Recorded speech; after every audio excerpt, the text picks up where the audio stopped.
hoy día. Dentro de las principales conclusiones, ¿cuáles son los factores que primeramente permiten modificar o cambiar la percepción respecto de los derechos humanos en el mundo en general?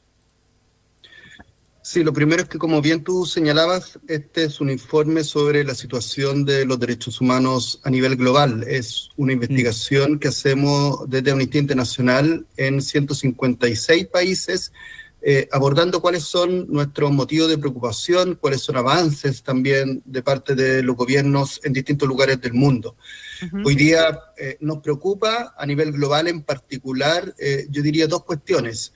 Una que tiene que ver con el doble estándar que existe por parte de los gobiernos y por parte de organismos multilaterales cuando se violan los derechos humanos. Y por otra parte, ataques que han habido al derecho a la protesta y a los derechos de las mujeres en distintos continentes de nuestro planeta. Y por otra parte, tenemos también una evaluación de cuál es la situación de los derechos humanos en Chile, especialmente considerando un año ya, más de un año del gobierno del presidente Boric. Y aquí hemos señalado que han habido algunas medidas de avances que nos parecen positivas, como el inicio del trabajo, del diseño al menos, del Plan Nacional de Búsqueda, de una mesa de reparación de víctimas del estallido, pero también que hay compromisos, deudas que siguen pendientes. Y entre ellas, creemos que una especialmente tiene que ver con la reforma a las policías, de lo cual se ha discutido mucho en los últimos días sobre el respaldo o no a las policías, claro. Pero hay que recordar que hace 3 años, 4 organismos internacionales señalamos que había que hacer una reforma profunda a las policías de nuestro país. Sí. Rodrigo, quiero ir de lo más global a lo más particular, que fue más o menos el orden, además que lo mencionaste justamente, las conclusiones, las preocupaciones que genera este informe respecto a el respeto o no de los derechos humanos a nivel global. El doble estándar de no solo las potencias, sino que en general sobre la defensa o no de los derechos humanos tiene dos componentes, ¿no? Por un lado, generalmente está el conocido, que es el ideológico, que un lado condena los derechos humanos dependiendo de si quien los está violando es de mi ideología o cercano a mi ideología o no, pero también tiene un factor económico que es ahí que los une a todos, desde la derecha hasta la izquierda, por ejemplo, de no condenar las violaciones a los derechos humanos en Arabia Saudita, el caso más icónico de no condenar las violaciones a los derechos humanos en China, y eso claramente manda señales de, bueno, los derechos humanos son importantes hasta que nos importan otras cosas más, ¿no? Sí, completamente de acuerdo con lo que señalas, Matías. Desde Amnistía Internacional hemos valorado en el último año la respuesta de la Asamblea General de las Naciones Unidas ante la invasión que se ha realizado por parte de Rusia a Ucrania. Hemos valorado también que la Corte Penal Internacional haya iniciado una investigación en esta materia y hace poco tiempo atrás haya tomado algunas determinaciones, incluyendo al propio jefe de Estado de Rusia.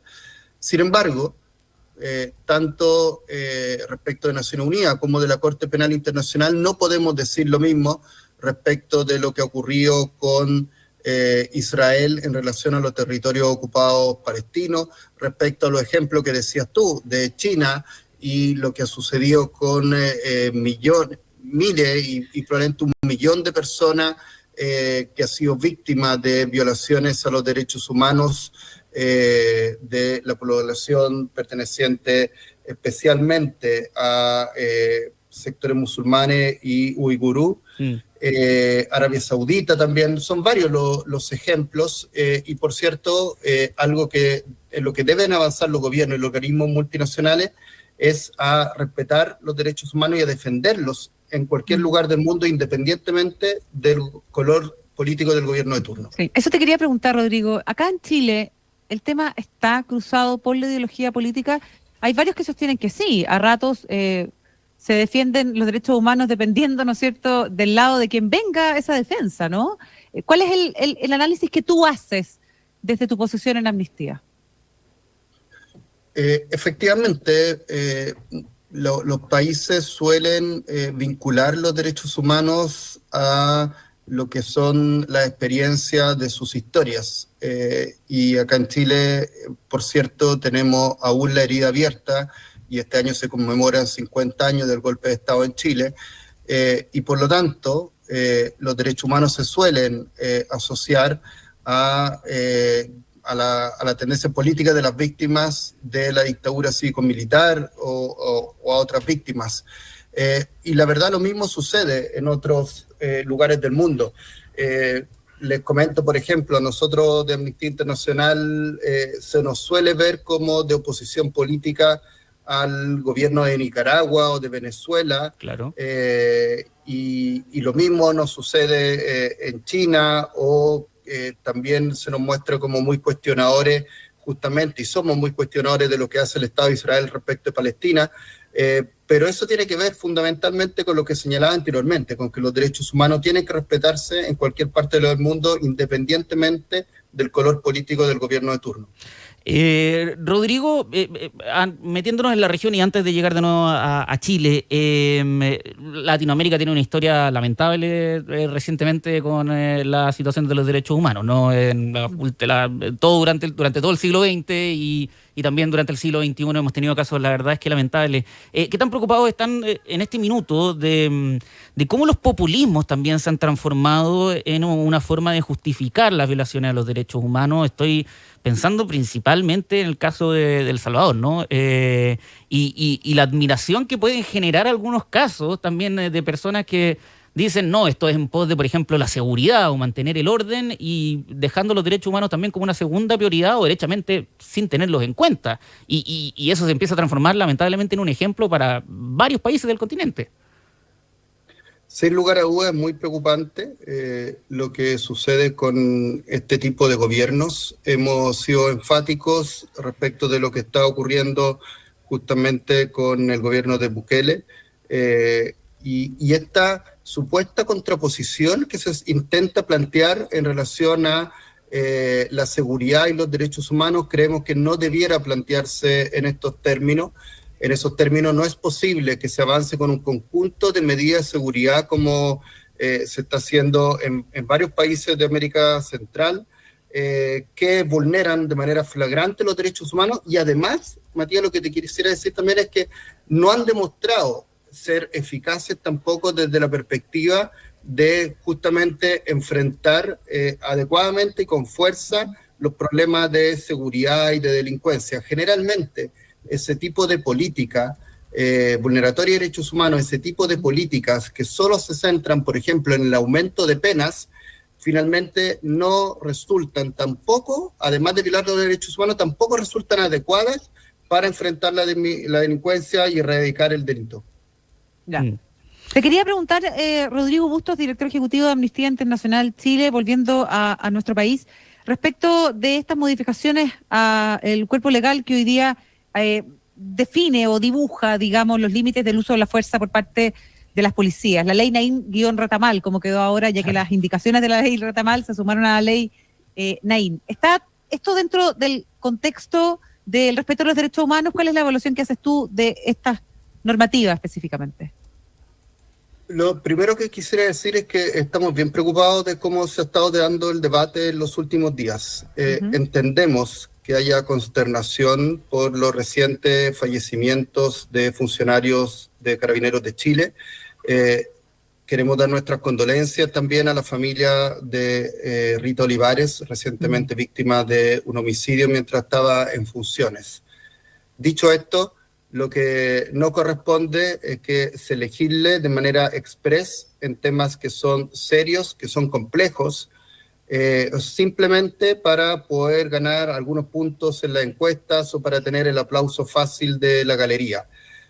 La verdad es que ya el 2005 tuvimos una reforma bien importante que implicó aumentos de las penas para los delitos de amenaza, homicidios, lesiones, cuando estos delitos son cometidos en contra de funcionarios de Carabineros de Chile. Eso ya está en el Código de Justicia Militar.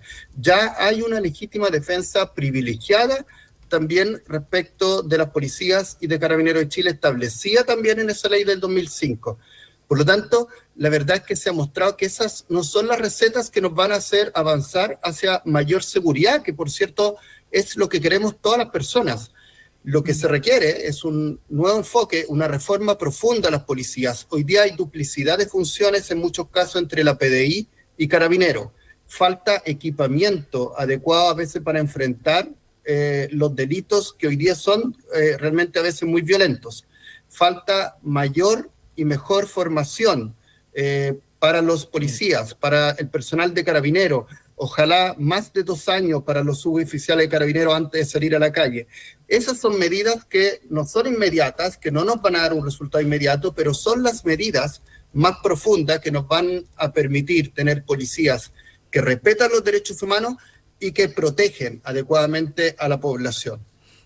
Rodrigo, por último, en ese sentido también, ¿qué conclusión sacan ustedes de que también hubo un cambio de gobierno? Uno podría decir que hubo un cambio de voluntad y aún así no avanza esta reforma a Carabineros, ¿no? Este anuncio lo venimos escuchando incluso antes del estallido social, de los últimos 10 años, reforma Carabineros, reforma Carabineros, reforma Carabineros, se hacen comités, se hacen mesas, se juntan, incluso a veces grupos transversales en materia política, y de avance no hemos escuchado, pero absolutamente nada.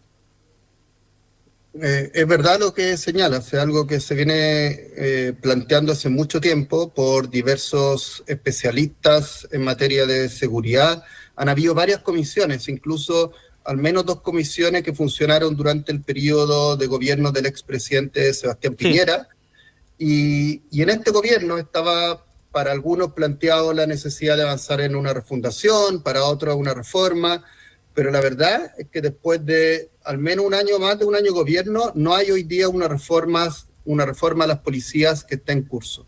Y eso es preocupante, porque más allá de lo que haya ocurrido en los últimos días, es fundamental tener una reforma a las policías que aborde todo lo que señalaba anteriormente, una mayor formación, mayor equipamiento, que no haya duplicidad de funciones para hacerse cargo de la delincuencia. Por lo tanto, hoy día que estamos lanzando este informe, le hemos preguntado directamente al gobierno, al presidente Boric, si es que se va a realizar esta reforma en los próximos 3 años, o si definitivamente se va a dejar de lado. Esperamos que no sea así y desde Amnistía Internacional seguiremos, por cierto, disponibles a colaborar si es que esa reforma tan necesaria para Chile se lleva adelante. Perfecto. Rodrigo Bustos, director ejecutivo de Amnistía Internacional de Chile, muchas gracias por haber estado con nosotros. Oye, quiero pasar el dato. Informe 2022-2023, Amnistía Internacional, la situación de los derechos humanos en el mundo, publicado el día de hoy, para quien lo quiera revisar. Que esté muy bien, Rodrigo. Muchísimas gracias a ustedes. Chao. Gracias, Rodrigo, que te vaya muy bien. 12 minutos. Oye, sí, 12 minutos para la 1. Cruzamos los distintos caminos de la información. Estás en Infinita y esto es ¿Qué hay de nuevo? Junto a Matías de la Maza y Catalina Edwards.